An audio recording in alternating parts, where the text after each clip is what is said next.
Hey, come here for a second. I just want to show you something. There are a few little words that almost everyone mixes up. And honestly, it's not your fault.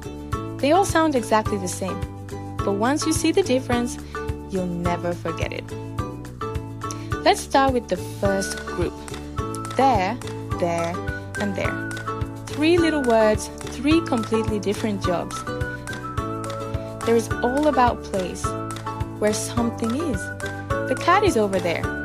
A little trick, look inside the word. You'll find here hiding in it, here and there. Both about places, sweet, right?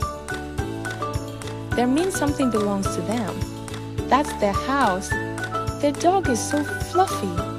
And if you look closely, the word heir is tucked inside it. An heir inherits things. That means things belong to them.